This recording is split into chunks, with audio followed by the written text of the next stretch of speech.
దీన్ని ఏమన్నారు అంటే సమాజం నుంచి మనం ఏదైతే నేర్చుకున్నామో అది మనని సంపూర్ణ వ్యక్తిత్వంలోకి తీసుకెళ్తుందట. దాని పేరే నర్చర్ అంటారు. ఈనాడు మనకందరికీ తెలిసింది ఏమిటంటే సుమారు 70% జనము ఒక మంచి అలవాటైన, ప్లీజ్ నోట్, మంచి అలవాటైన చెడ్డ అలవాటైన 12, 17, 20 ఏళ్ల లోపులే జరుగుతుంది. ఆ తర్వాత పాడవటం అనేది, ఆ మంచి అయినా సరే చెడైనా కవ్వటం అనేది చాలా తక్కువ శాతంలో జరుగుతుంది. ఇప్పుడు చాలామంది డ్రగ్స్ అని మాట్లాడుతున్నారు. ఆ డ్రగ్ అనే మాట తప్పు కాదండి అసలు. ఎందుకంటే దాన్ని మందులాగా ప్రథమంగా వాడిన వాళ్ళు డాక్టర్లు. అది మందే. కానీ మందు ఎప్పుడు ఇస్తాం చెప్పండి? రోగం ఉన్నప్పుడు కదా. రోగం ఉంటేనే మందు కదా. మరి రోగం లేనప్పుడు మందుని తీసుకుంటే ఏమనాలి? అంటే there is some problem with your psychology. అదే అంటున్నారు. ఎందుకు మందు అని మాట్లాడుతున్నారు ఈనాడు అంటే ఒక్కటే దాన్ని మెడికల్ పర్పస్ కాకుండాను చివరికి దాని మీద ఆధారపడిపోయి అన్నిటికన్నా ముఖ్యము ఈరోజు ఆపు అన్నావా వాడికి నిద్ర పట్టదు. That is called as dependence. 1985లో మనకి డ్రగ్స్ మాదక ద్రవ్య నిరోధక చట్టం 1985 అమలైందండి. ఆ చట్టం వచ్చిన తర్వాత ఆశ్చర్యపోతారు, ఇప్పటి వరకు 455% ఆ మందు, ఆ డ్రగ్స్, మాదక ద్రవ్యాలు, కొకైన్స్ అవన్నీ ఆ శాతం పెరిగిందట ఈ దేశంలోకి రావడం అనేది. అంటే ఆలోచించండి, చట్టం ఉంది, మాదక ద్రవ్యాల దిగుమతి పెరిగిపోయి 455%. ఇది ఎందులో వచ్చిందంటారేమో, world health report 2016 latest report అది. అంటే అర్థము, ఏనాడే గనకైతే మనుషుల్లో వాటిల్లో బలహీనత పెరుగుతుందో మార్కెట్లో ఇట్లాంటివన్నీ రావడం మొదలు పెడతాయి. కాదు నేను బలవంతుణ్ణి అనుకున్నప్పుడు ఎలా అనుకుంటారో చిన్న మాట చెప్తాను. నేచర్ నర్చర్ అని ఇప్పుడే చెప్పుకున్నాం కదా. దయచేసి ఒక చిన్న మాట వినండి. మన బ్రెయిన్లో గమ్మత్తు ఏంటంటే, నువ్వు ఎప్పుడే గనక నీ కుటుంబము, నీ స్కూలు అవన్నీ నేను జాగ్రత్తగా, కాలేజీ ఆ పరిసరాలు, వాతావరణం ఉంటే నేను నిన్ను పక్కకు పిలిచి ఒక్కసారి తాగరా, ఒక్కసారి ఇంజక్షన్ తీసుకుంటాననుకో, నో. ఈ బ్రెయిన్ ఏం చెప్తుందంటే వద్దురా నాకు ఇట్లాంటివి. Already you start having unpleasant experience for the very thought of it. ఆ ఆలోచన వచ్చినప్పుడే అన్ప్లెజెంట్ వస్తుంది. ఇది కుటుంబం నుంచి, స్కూలు నుంచి, కాలేజీ నుంచి వస్తుంది ఆ అన్ప్లెజెంట్ థాట్. ఆ అన్ప్లెజెంట్ కాకుండా సరే ట్రై చేద్దాం అనుకుంటాం అనుకో, ఆ ట్రై కాదు, యూ విల్ క్రై.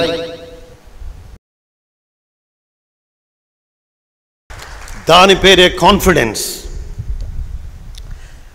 రెండవది చాలా ముఖ్యమైనది. కింద చూడండి మీరు, తల్లిదండ్రుల నుంచి మనకి కేవలం 20%, ప్రపంచం నుంచి 80% వస్తుందని ఈనాడు శాస్త్రం చెప్తోంది. 80. మీ హావభావాలు కావచ్చు, మీ ఆలోచన సరళి కావచ్చు, నడక తీరులు కావచ్చు, ఏది తీసుకున్నా కానీ 80% సమాజం చుట్టూత నుంచి మన మీద పడుతోంది. ఎలా పడుతోందంటారేమో, ఆ మాటలనండి, ఇవి ఆలోచనలనండి, అవన్నీ పడుతుంటాయి. దీన్ని ఏమన్నారు అంటే సమాజం నుంచి మనం ఏదైతే నేర్చుకున్నామో అది మనని సంపూర్ణ వ్యక్తిత్వంలోకి తీసుకెళ్తుందట. దాని పేరే నర్చర్ అంటారు. నేచర్ తల్లిదండ్రుల నుంచి వస్తే సమాజం నుంచి నీకు సంపూర్ణ వ్యక్తిత్వం వస్తుంది. ఈ సంపూర్ణ వ్యక్తిత్వం అంటే ఒక చిన్న మాట చెప్తాను.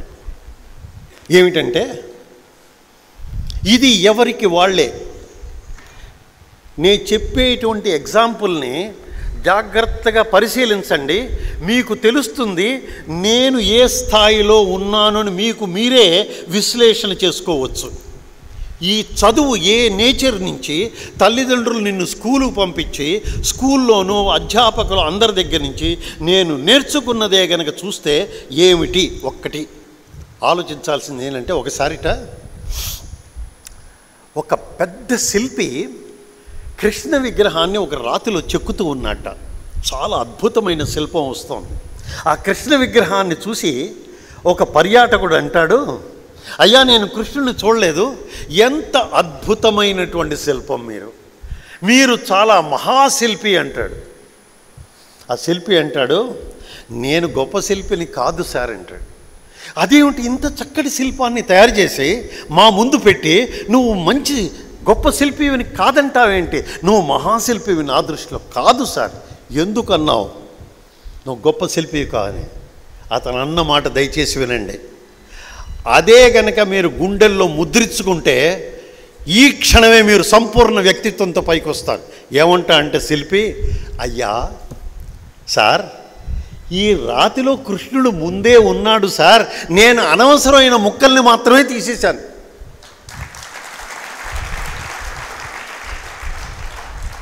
ముందే ఉన్నాడు అంటే నీలో నాలో కనిపించే వాళ్ళల్లో ఒక జీసస్, ఒక కృష్ణ, ఒక బుద్ధ, ఒక రామ, ఒక ఐన్స్టీన్, ఒక మహాత్మా గాంధీ, ఒక న్యూటన్, ఒక ట్యాగూర్, అందరూ మనలో ఉన్నారు. అనవసరమైన ముక్కల్ని తీసుకున్న తర్వాత, అనవసరమైన ముక్కలు ఏమిటి? ఆహా, అదేమిటో చూద్దాం. ఒక్కసారి ఈ పటం చూడండి. ఈనాడు మనకందరికీ తెలిసింది ఏమిటంటే, సుమారు 70% జనము ఒక మంచి అలవాటైన, ప్లీజ్ నోట్, మంచి అలవాటైన చెడ్డ అలవాటైన 12, 17, 20 ఏళ్ల లోపులే జరుగుతుంది. ఆ తర్వాత పాడవటం అనేది, ఆ మంచి అయినా సరే చెడైనా కవ్వటం అనేది చాలా తక్కువ శాతంలో జరుగుతుంది. మీరు ఎవరినైనా చూడండి, ఒక అలెగ్జాండర్ని, ఒక వివేకానందని, ఒక ఆదిశంకర్ని మంచి వైపు చూడండి. ఆ తర్వాత మీరు ఎన్ని మనుషులనైనా, ఎంతమందినైనా చెప్పండి, చెడు వైపు చెప్పండి, వాళ్ళందరూ 20 సంవత్సరాల లోపలే మహనీయులయ్యారు. అంటే అర్థము, మన యొక్క జీవితాన్ని జాగ్రత్తగా పట్టుకోవలసిన వయసు 20-25 ఏళ్ల లోపు మాత్రమే. ఆ తర్వాత ఏం చేసినా కానీ జరిగిన దాన్ని తిరిగి చేయటం అనేది మహా కష్టం.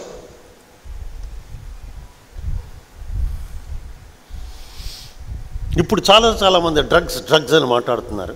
ఆ డ్రగ్ అనే మాట తప్పు కాదండి అసలు. ఎందుకంటే దాన్ని మందులాగా ప్రథమంగా వాడిన వాళ్ళు డాక్టర్లు. అది మందే.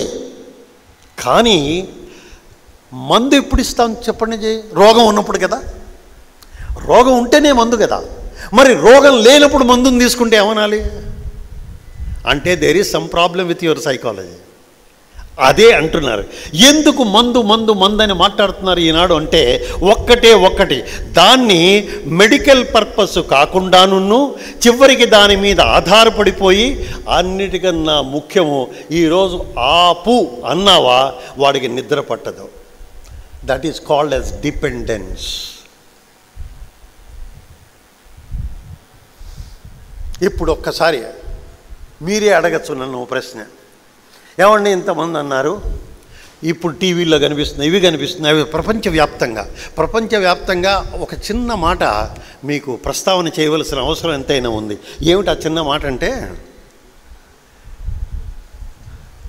1985లో మనకి డ్రగ్స్ మాదక ద్రవ్య నిరోధక చట్టం 1985 అమలైందండి. ఆ చట్టం వచ్చిన తర్వాత ఆశ్చర్యపోతారు, ఇప్పటి వరకు 455% ఆ మందు, ఆ డ్రగ్స్, మాదక ద్రవ్యాలు, కొకైన్స్ అవన్నీ ఆ శాతం పెరిగిందట ఈ దేశంలోకి రావడం అనేది. అంటే ఆలోచించండి, చట్టం ఉంది, మాదక ద్రవ్యాల దిగుమతి పెరిగిపోయింది 455%. ఇది ఎందులో వచ్చిందంటారేమో, world health report 2016 latest report అది. అంటే అర్థము, ఏనాడే గనకైతే మనుషుల్లో వాటిల్లో బలహీనత పెరుగుతుందో మార్కెట్లో ఇట్లాంటివన్నీ రావడం మొదలు పెడతాయి. కాదు నేను బలవంతుణ్ణి అనుకున్నప్పుడు ఎలా అనుకుంటారో చిన్న మాట చెప్తాను. నేచర్ నర్చర్ అని ఇప్పుడే చెప్పుకున్నాం కదా. దయచేసి ఒక చిన్న మాట వినండి. మన బ్రెయిన్లో గమ్మత్తు ఏంటంటే, నువ్వు ఎప్పుడే గనక నీ కుటుంబము, నీ స్కూలు అవన్నీ నిన్ను జాగ్రత్తగా కాలేజీ ఆ పరిసరాలు వాతావరణం ఉంటే, నేను నిన్ను పక్కకు పిలిచి ఒక్కసారి తాగరా, ఒక్కసారి ఇంజెక్షన్ తీసుకుంటాననుకో, నో. ఈ బ్రెయిన్ ఏం చెప్తుందంటే, వద్దురా నాకు ఇట్లాంటివి. Already you start having unpleasant experience for the very thought of it. ఆ ఆలోచన వచ్చినప్పుడే అన్ప్లెజెంట్ వస్తుంది.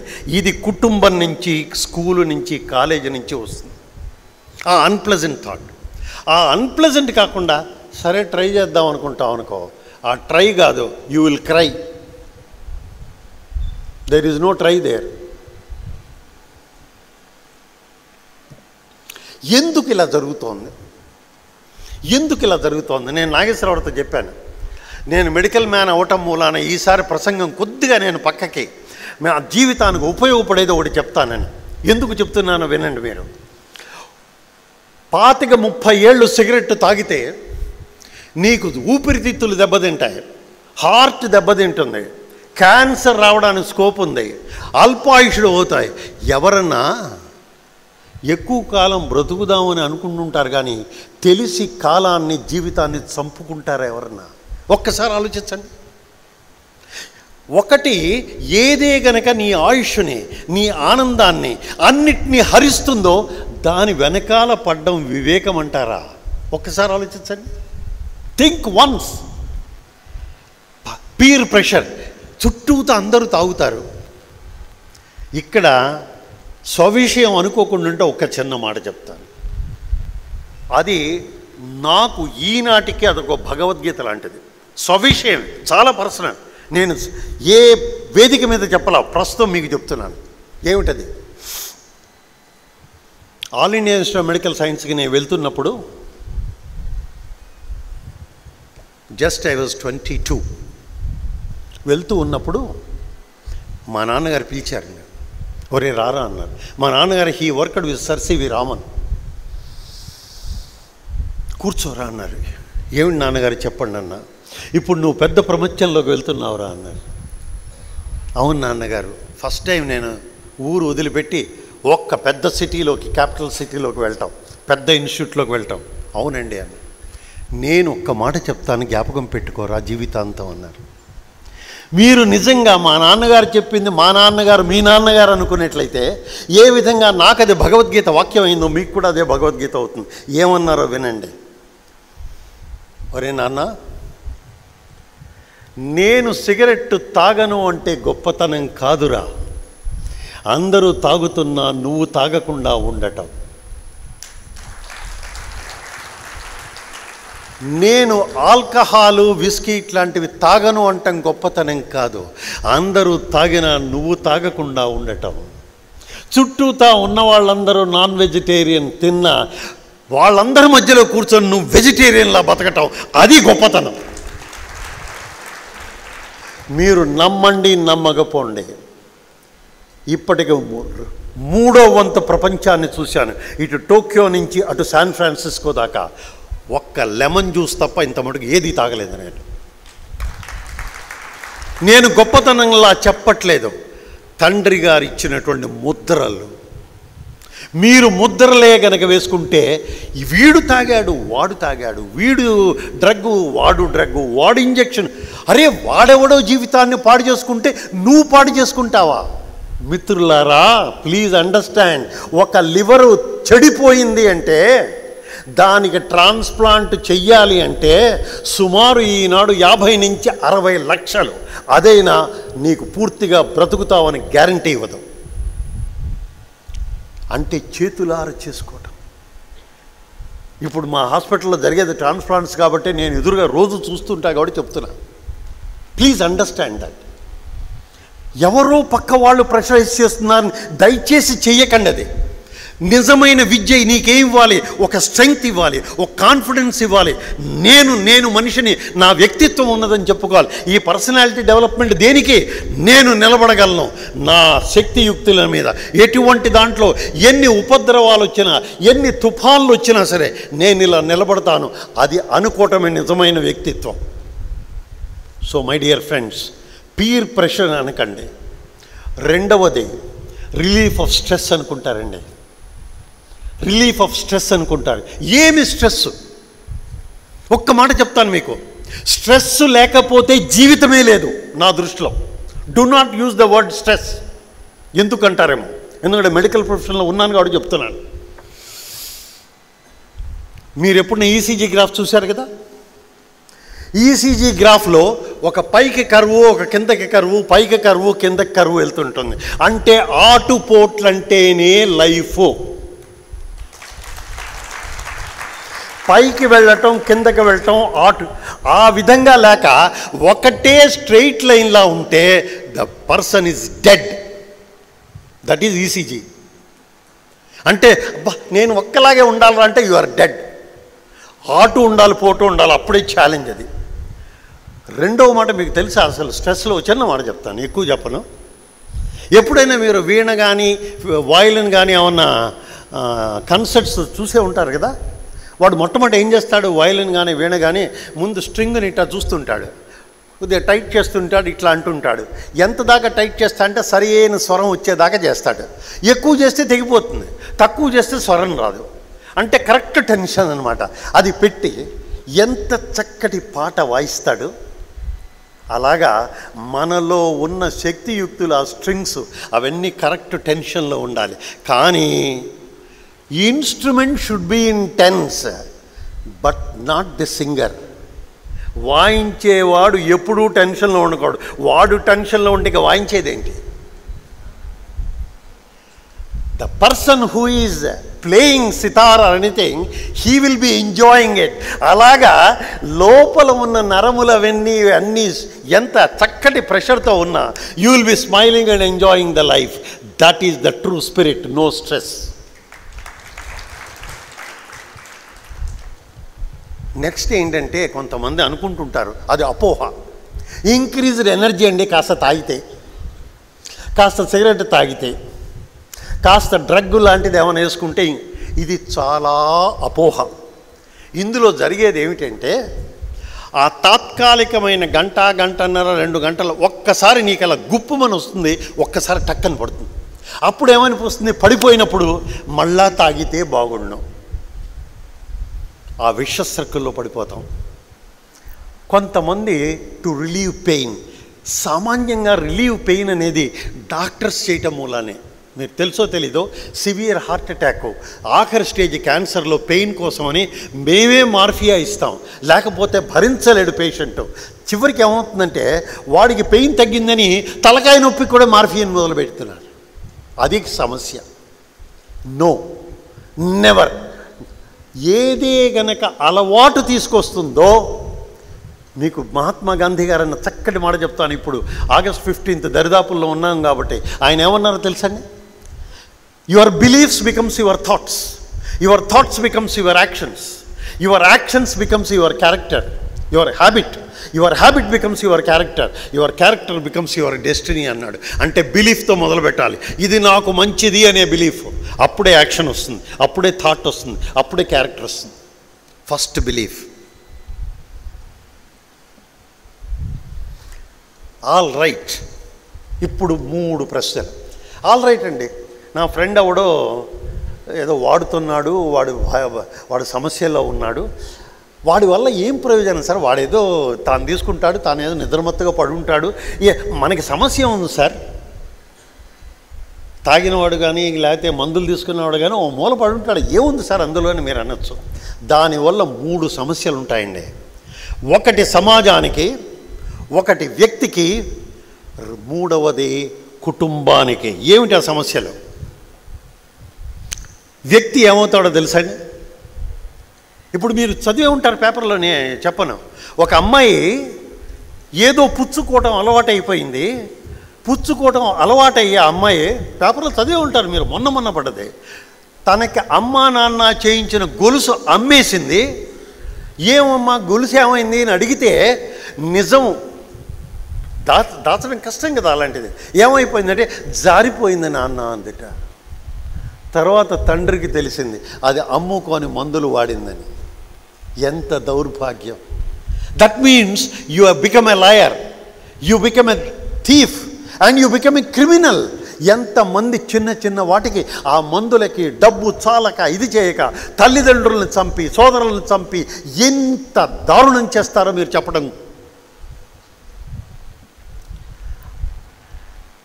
ఆ తర్వాత కొన్ని ఆల్కహాల్ మారిజోనా ఎట్లాంటిదంటే దాని మూలాన జరిగినటువంటిది మోటార్ అంటే మన చేతులు ఆడటం కాళ్ళు నడవటం, అందుకోసమే you will never be study. దానివల్ల ఏమైపోతుంది, యాక్సిడెంట్స్ ఆర్ కమింగ్. అంటే వాడెవడు తాగితే మనం చచ్చిపోతాం, జ్ఞాపకం పెట్టుకోండి. మీకు తెలుసా నిమ్స్ ఎదురుగా ఏం జరిగిందో? నిమ్స్ ఎదురుగా అది పెద్ద సెన్సేషనల్ అండి, టెలివిజన్స్ అన్నీ క్యారీ చేశాయి. వాళ్ళెవరో మధ్యాహ్నం లంచ్ ఏమిటి, వాడు తాగడం ఏమిటి, 5 ఇంజనీరింగ్ కాలేజ్ స్టూడెంట్స్ ఒక కారులో ఎక్కి మొత్తం ఇట్లా ఆ సమయంలో అలా తిప్పేసేసి ఒక అమ్మాయి కుటుంబం, ఏమి దారుణం, ఒక తండ్రి చచ్చిపోయాడు, ఒక అమ్మాయి చచ్చిపోయింది, ఇంతమంది మామూలుగా రోడ్డు మీద నడిచిన వాళ్ళని చంపారండి. వాళ్ళు ఏమి శిక్ష వధిస్తారు చెప్పండి వాళ్ళకి. అంటే అర్థము, if you succumb to the alcohol, if you succumb to the marijuana, what will happen is you lose control on your self and you cause problem to the society. Eenadu motor accidents అమెరికాలో అయినా ఇండియాలో అయినా ఎక్కడైనా జరిగేది దీని మూలానే. అన్నిటికన్నా ఇంకా ముఖ్యం ఆ ఇంజక్షన్లు తీసుకునేవాళ్ళు, వాళ్ళు ఏ ఇంజక్షన్లు ఏం తీసుకుంటున్నామో వాళ్ళకే తెలియదు. దాని మూలాన ఏమవుతుంది, they are the victims of AIDS.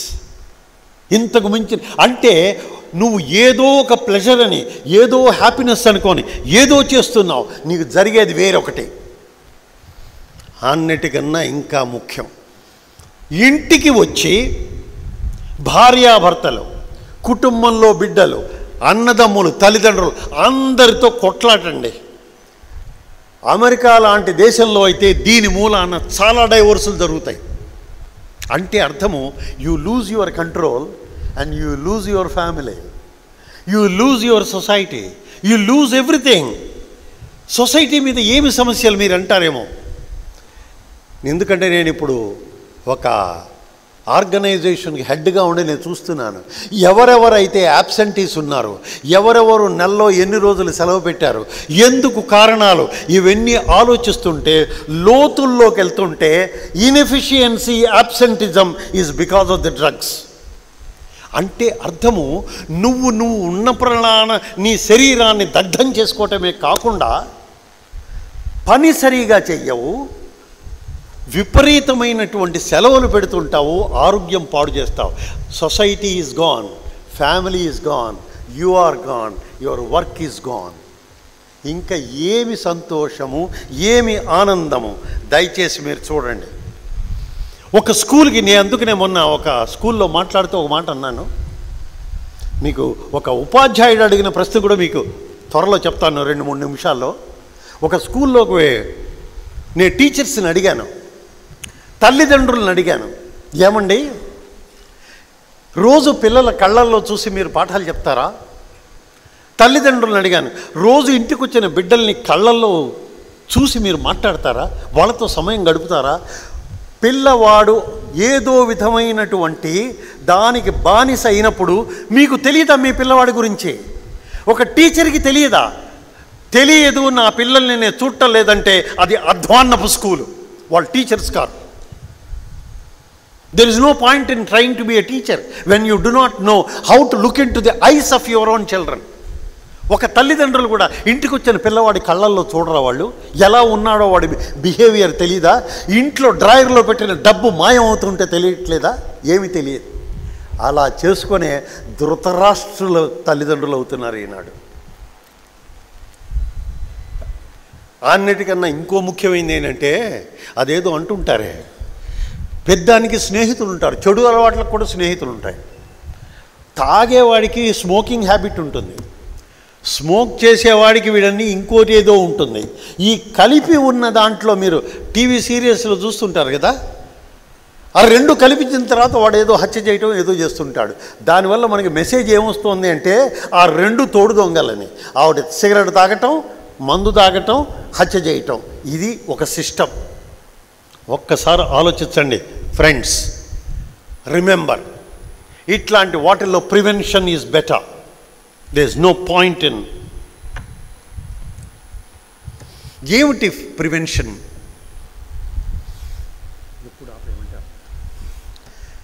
ఎప్పుడు ఎలా ప్రివెన్షన్ అంటే ఆలోచించండి. ప్రివెన్షన్ అనేది ఒక్కటి కాదు. నేనేదో లెక్చర్స్ ఇచ్చి రేపటి నుంచి మీరు బాగుండరా, ఒకవేళ బాగుండరు, మీరందరూ బంగారు తల్లులు తండ్రులు, మీరందరూ మంచివాళ్ళు, అందులో ఏం లేదు. ఎందుకంటే నేను ఇంతసేపు ఇలా మాడుతుంటే కూర్చుని విన్నందుకు నేనే మీకు థ్యాంక్స్ చెప్పాలి. కానీ నేను మీ ఫ్రెండ్స్ ఎవరన్నా ఇలా ఉంటే ఒక్కటే చూడండి, you become a counsellor, you become a really true friend. నాన్న ఇది వద్దురా, ఇలా చేస్తే నీకే కాదు సమాజానికి, తల్లిదండ్రులకి, అందరికీ గౌరవ ప్రతిష్టలు పోతాయి అని చెప్పాలి. అందుకోసమే we need to treat the whole person but not one particular thing.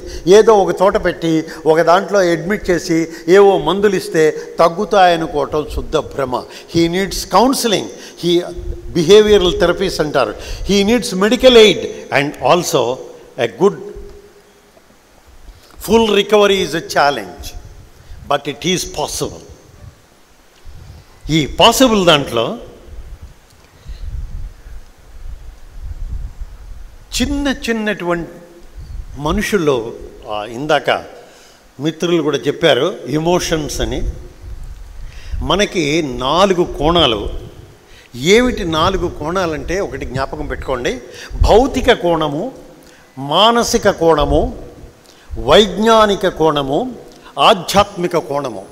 Physical dimension, emotional psychological dimension, intellectual dimension and spiritual dimension. We have 4 dimensions. ఈ భౌతిక ఫిజికల్ డైమెన్షన్లో ఇది బాగుండాలి, ఆరోగ్యంగా ఉండాలి అంటే చక్కటి ఫుడ్ తీసుకోవాలి, అవునా? వైటమిన్స్ ఉండాలి, ప్రోటీన్స్ ఉండాలి, అన్నీ ఉండాలి కదా.